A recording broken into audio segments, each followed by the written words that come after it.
on the show is the man who never pulls his punches when discussing politically charged issues, a stand which has brought him head to head with the Kerala government. Arif Mohammad Khan, Governor of Kerala, is joining me live. Sir, thank you so much for your time. Arif Saab, Kerala Chief Minister Pinarayi Vijayanvna has lashed out at the BJP-led government at the centre over the triple talaq law.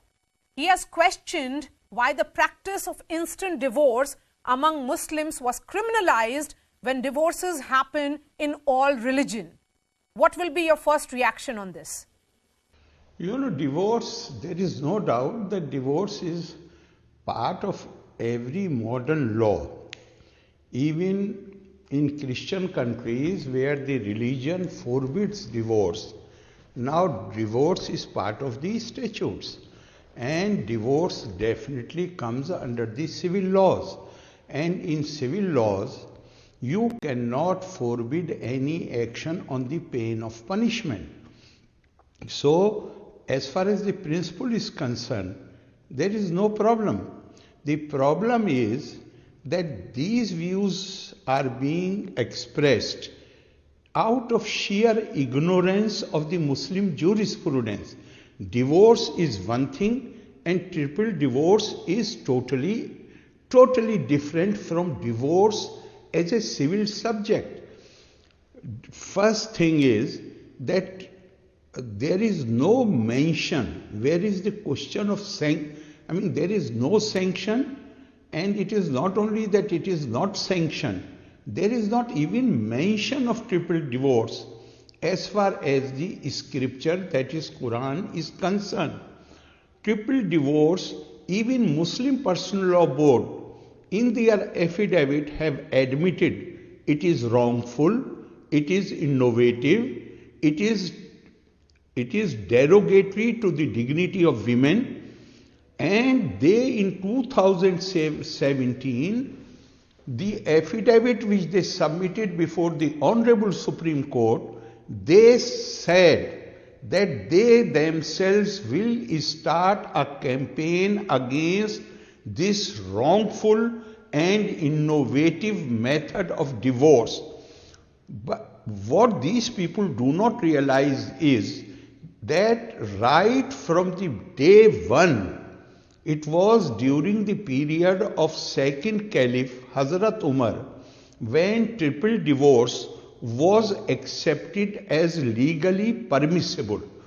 But in the first case itself, the man who had pronounced 3 instant divorces, which means immediate separation, he was subjected to corporeal, physical punishment.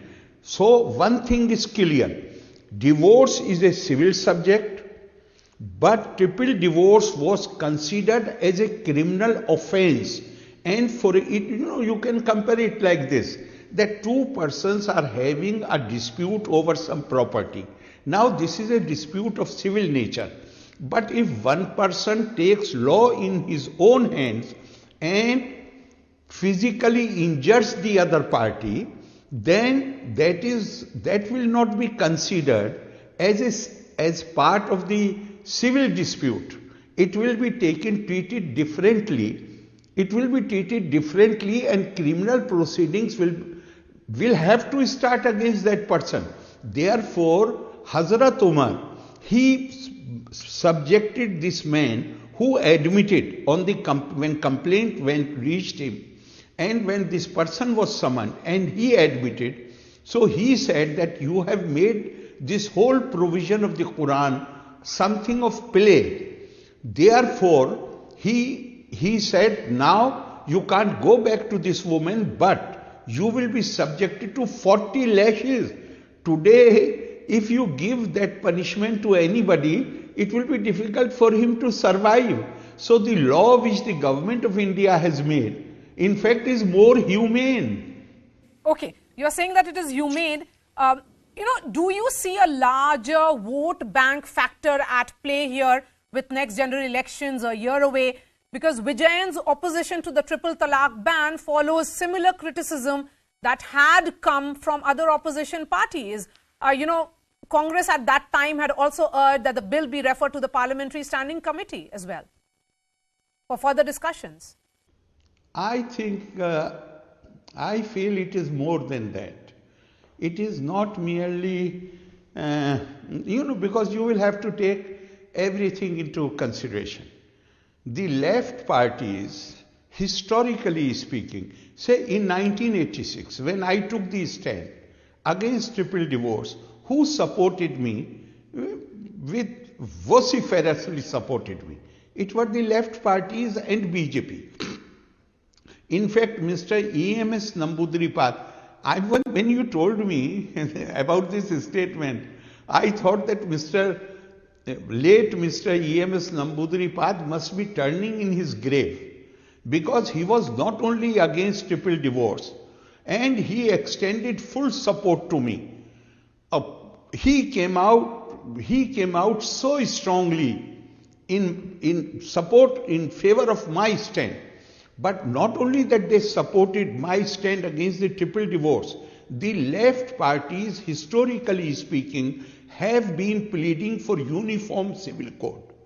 They are the votaries for uniform civil code. But now it seems that they are possibly revisiting their stand.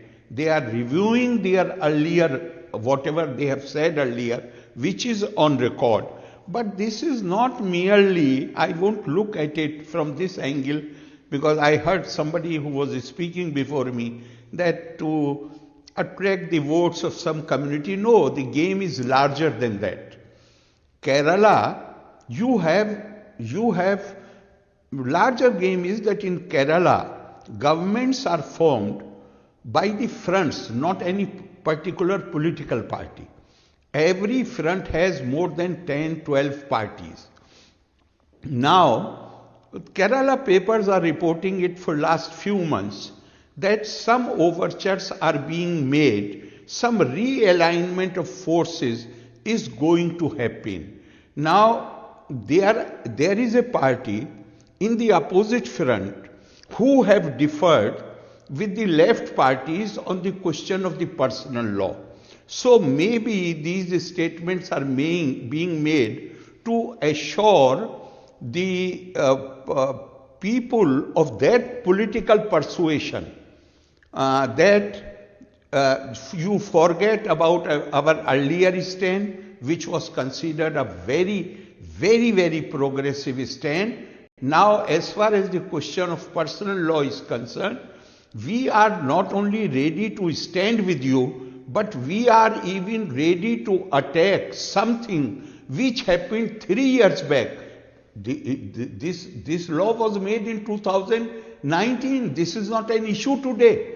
If this is being made an issue today, it is only to give assurance to a particular political outfit that on the question of the Muslim Personal Law Board, because there is a lot of discussion about the Uniform Civil Code also. So sort of assurance is being given that if you agree for the realignment of the forces, then you be sure that you will not be embraced, and we will stand with you to oppose the Uniform Civil Code.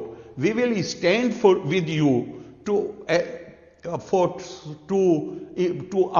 the religious personal laws.